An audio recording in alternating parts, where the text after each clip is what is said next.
tamatave aleo atoboko fideranan'andriamanitra ny taona vaovao e eo ambany fehina ndre matoby ny tanànany Tomasina nantenaina rakotinirina tamatavo midera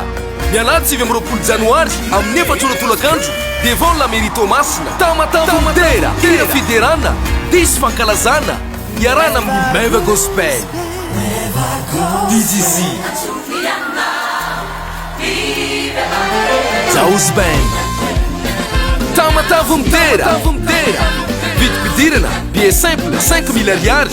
invitation 50 000 ariary infoline 034 01 472 41 034 61 053 42 032 65 274 89